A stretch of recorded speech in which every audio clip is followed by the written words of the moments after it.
Welcome to Inspired Living with Keri Murphy, the podcast, where as your host each and every week, I am going to inspire you and empower you to share your message and step into that big vision you see for yourself.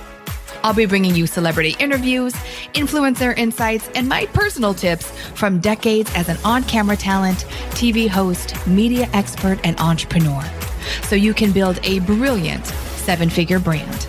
Because when you're inspired, you inspire others. So let's go. And I don't know about you, but almost every person I meet deep down has this little inner critic, this little voice that says you have to be perfect. And if you're not perfect, then you might as well not do anything. Well, unfortunately, too many of us are suffering from this perfectionism poison. And today I get to sit down with a woman who's truly on a mission to break that perfection myth in all of us so we can thrive, show up confidently, and live the life that we truly imagine for ourselves. She is an award-winning author, an incredible speaker, and an aspiring DJ. We got Petra Culber in the house today. Hello, Petra. Hi, Keri. So good to be here. You know, I just want to say DJ PK, but we'll get to that later. So I love your book, okay? The Perfection Detox. Tame your inner critic, live bravely, and unleash your joy. It's a bugger. A lot of people suffer from it. Why did you write this book? Well, you know, often they say you teach what you need to learn. And so I call myself a recovering perfectionist. I'd like to say that I'm over it. It's tricky because it's been with us for so long. And for many of us, we feel that that's the thing we need to be successful. So there's a part of us that knows where we're working so hard, but yet there's also a part of us that going, if I'm working so hard, why do I feel so joyless? Mm-hmm. And a lot of it is this idea that to be successful, I need to be perfect. I'm the great mother, I need to be perfect. To be the perfect partner. So we've set this barrier so high. It's not that perfect is even something we aspire to. It's become the basement level that we are judging ourselves at the basement. If it's not perfect, I don't ship it, I don't say it, I don't do it. Then we don't do anything. Exactly. Right? And we stay stuck. And as someone who has had quite the career, 25 years in the fitness industry, as one of the leaders in the industry, rumor has it you have some DVDs that are worth going back to take a look at. We couldn't even go to VHS, right? But, why should we? But we just did. Because you really were a huge, and you still are, leader, I want to say kind of idol in that industry. How did perfectionism show up for you? And how did that, I guess, hurt you in some ways? What was your experience? Yeah, I say to everyone, we have this idea of the disease of enoughness. I'm not at home enough. I'm not smart enough. And my Achilles heel was I'm not smart enough. Because in my younger days, I was told, you're never going to make it. You're not this, you're not that. So that I took on someone else's false belief and brought it on as my truth. And so what happened, Keri, when I became, first of all, I was a fitness teacher, and then I became the fitness expert. Right. And so all of a sudden, oh my gosh, I believe that to be the fitness expert, I needed to be the perfect fitness expert. What I said, what I looked like, what I ate. And so this beginning of this false idea, it wasn't sexy, so I put it into a box. Right, sure. And I say, what you don't own begins to own you. So it began. Wait, I just got to say that. What you don't own begins to own you. Yeah. Gosh, if you really think about that, that is really powerful. Well, we try to bypass. And and why I wrote this book, Keri, is because there's bumper stickers, just let perfectionism go. But you can't bypass this stuff. Mm-hmm. It's years of layers of false ideas. And so what happened is that wasn't sexy. And so I put it in a box. Right. Became a little anxious every time I stepped on stage, wondering if I'm going to make a mistake. And then it became bigger and bigger, and it manifested itself into panic attacks. So I'd be sitting here with you, I'd be 2 steps ahead. What happens if I say the wrong thing, or I mess up, or I begin to sweat, or whatever? And so I began this rabbit hole of never being good enough.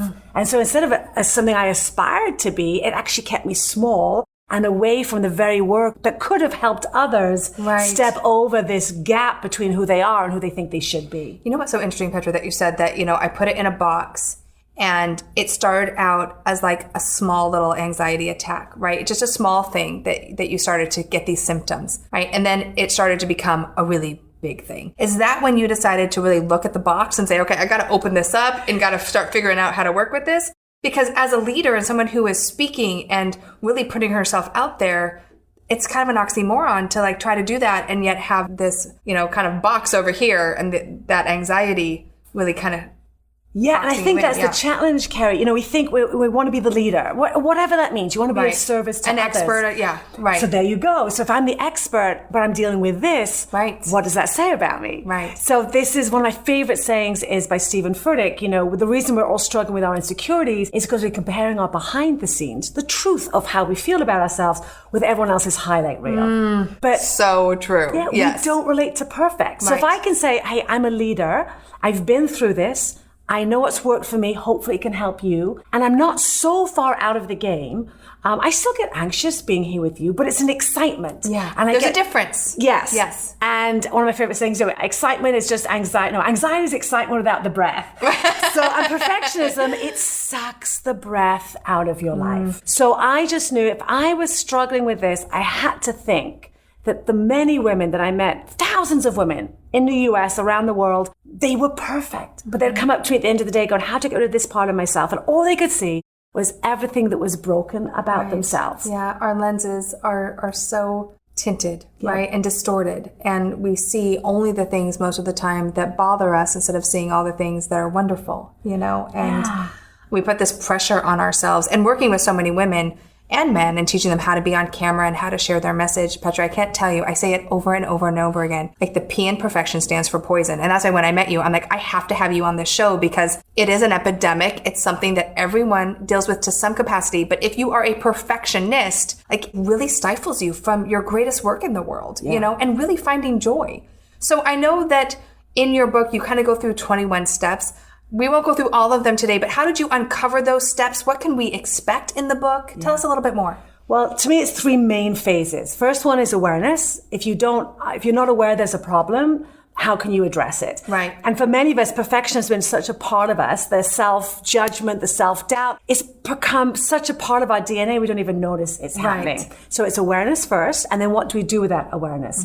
Acceptance. Acceptance versus self-judgment. So go, okay, giving yourself that level of kindness that we give to others versus that lens of judgment. Like you said, what lens are we looking at ourselves with? Yeah. And then it's action.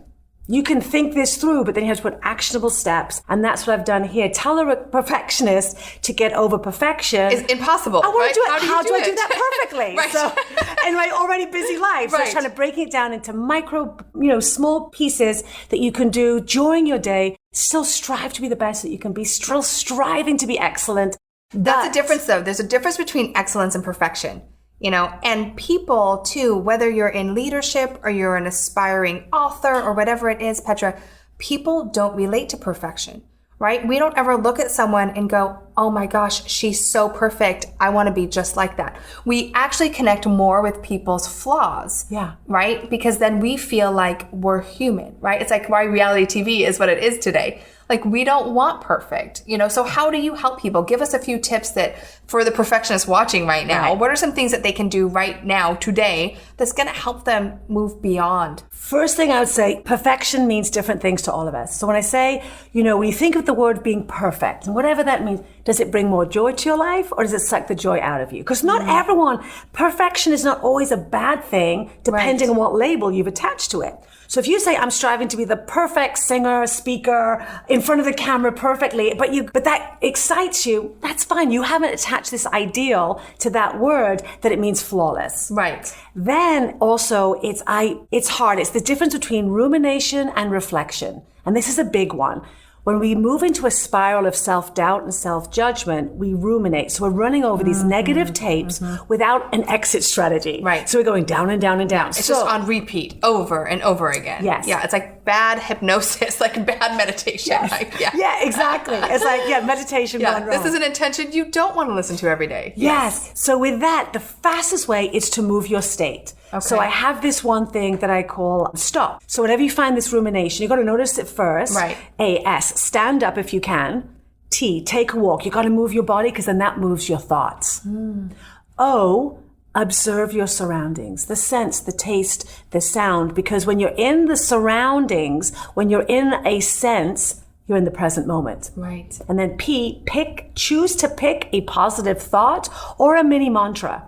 And that could be something as, I refuse to beat myself up. It could be, I am enough. Right. I am in service. I am grateful. And this little mini mantra stops this rumination of the negativity. And negativity, our brain loves it. It's our default to go. Negativity sticks to us like Velcro, and positivity slides off us like Teflon. So how can we reverse that and make the good stick to us for good? That is something I think we all need more of, right? It's so good. Yeah. So how do people get a copy? And by the way, I love the book. I love the feel of the book. I love nice things, and I love the cover. Like, all of it is fantastic. How do people get a copy of this book? Thank you. You can go to perfectiondetox.com, and it's available everywhere. Everywhere books are sold, Audible if you like to listen to your book. Pretty much you can find it anywhere, but perfectiondetox.com gives you all the places you can find it. Okay, well, I love it. You have to grab it. But before we wrap this up, I want to talk about, because we talked about the highlight reel, right? Yeah.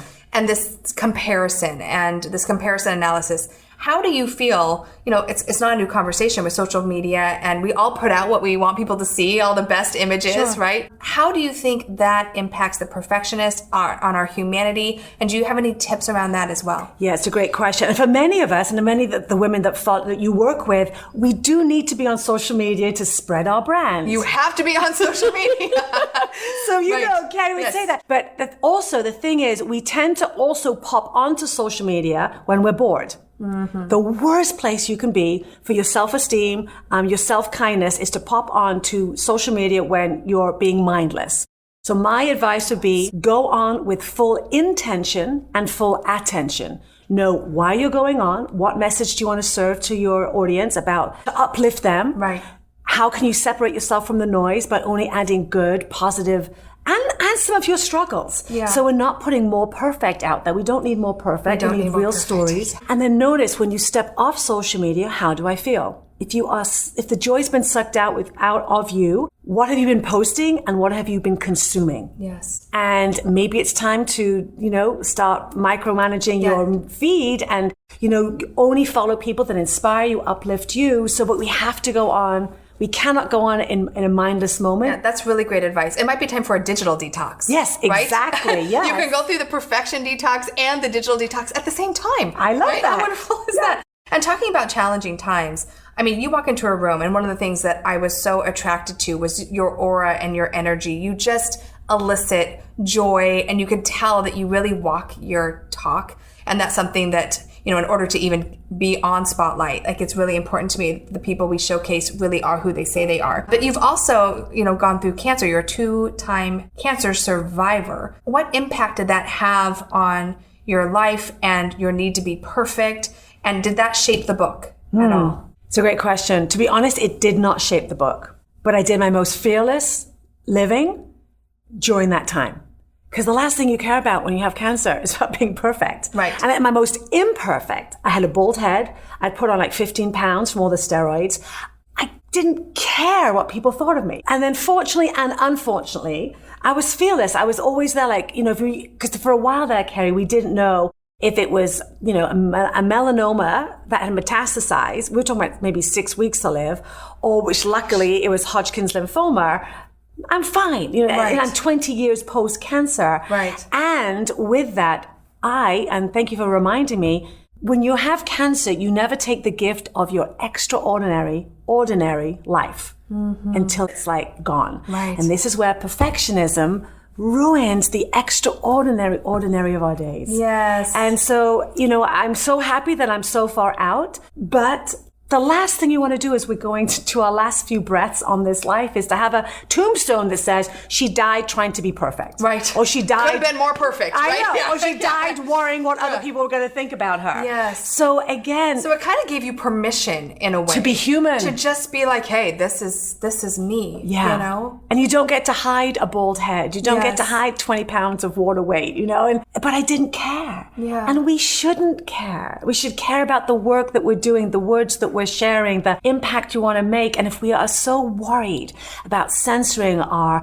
posts and what we say and how we show up, and I wouldn't be sitting here with you. Yeah. Because there's always something that could be more perfect. Yes. Oh, is that the truth? So I know we have a great book that people can read, but what would be, you gave some really great insights, but what would be that kind of one piece of advice that you would give someone watching right now who feels like the perfectionism has kind of taken over? Yeah. The greatest thing you can do for this immediately is to be as present as possible, because perfectionism doesn't happen in the present. It's only when we're comparing ourselves to our past, our youth, whatever, or we're comparing ourselves or worrying about the future that we're not keeping up with everybody else on social media. Right. So the fastest way is to be mindful. And it sounds so easy, but we're in a world right now where we're going 100 miles an hour. So true. If you find yourself going down that rabbit hole of comparison, and the only person we should be comparing ourselves to is our yesterday to today. Right. How can I show up in a more fulfilled way and be of service to others? It's to just connect with your breath. If you can deepen your breath and breathe in and then make longer exhales than inhales. Because when we think of perfect, what happens without realizing it, we move into a fight, flight, or freeze. Yeah, it's right here. Yeah. And you speak about that and how you coach people Yeah. when we're working from, and perfectionism, that's so good. I never thought of this. Yeah. It sits on your chest. It does. Yes. So let's move, when we can move our feelings, and you could speak better to this than I could. Yes. When you can move and live and speak and breathe from your belly, I would imagine perfect has no room in the house. There is no room in the house. That diaphragmatic breathing kicks that perfection right out. And I love this conversation because it is so true. You know, it's like the fear of being judged, the fear of not doing it right, the fear of not knowing enough, the fear of this need to be perfect is false. It's not even a real thing. And yet I know so many people suffer from it. And Petra, I'm so glad there's people like you in the world that can help us overcome and detox from that perfection, that need to be perfect in our life. Thank you for your inspiration and your message and the love and confidence you share with so many people and women around the world. You really are one of those women I hope everyone gets to meet, because also, waka, she doesn't actually do that, but she can throw it down. So tell us now, you're actually an aspiring DJ. Yes. And back to DJ PK. Yeah. So how did that come about? Because I guarantee you that is not a perfect process. Oh my gosh, no. And it's really, I always say, when you want to really get into the student shoes again, I say a teacher sometimes, a student always. Yes. When is the last time you did something for the first time? So I knew, I hit, I moved into my 50s and I thought I could, perfection doesn't like aging. Yes. So my not enough. I know. But my not enoughness moved from she's not smart enough to she's not young enough. So I'm like, okay, I'll show you inner critic. So one of the fastest ways is to get out of your head into the present moment. Yes. Music's been a part of my life. And as a fitness expert, music was such a part of who I am. Of course, yes. And nothing moves an audience faster than music. So I went back to school and I'm becoming a student of the art of DJing through this great software that makes it much easier than it was on the vinyl days. Right, we don't actually do that anymore, but it just feels cool. Good, right? Wiki. Yeah. So I actually had my first physical appearance in August for quite a big event. And I'm going to weave it into, part of it was just something I love, Keri. And also say, we're never too young to start. What can you do for the first time that you've never done before? Yeah. And if I can bring joy to my speaking also through music and also help others recognize that, that negative critic, whether she's saying you're not young enough, thin enough, at home enough, smart enough, enough. Right. You are enough. And you certainly are. Petra, thank you so much. Thank you so much. And thank you. I hope you are inspired. And if you are, please take a moment right now, take that big deep breath and share this with someone, because I guarantee you that there is someone that needs to hear about the perfection detox and how we can move through this need to show up in a way that isn't real and it's not possible. And the more we can all grasp that our imperfection is what makes us that imperfect perfect, the more we'll all just be able to show up more confidently in who we are and what we do. So thank you so much. And as always, remember to keep dreaming it, living it, and being it. Until next time. You've just heard another uplifting episode of Inspired Living with Keri Murphy, the podcast. I hope you loved it. If you haven't yet, please subscribe, rate, and review this podcast. And if you'd like to know more about Inspired Living or to get your hands on many of our awesome free resources, such as the Be Studio Ready Guide, simply visit us at inspiredliving.tv/podcast. Remember, your vision is your destiny, and we're here to help you bring it to life. Join me again next week for another extraordinary episode.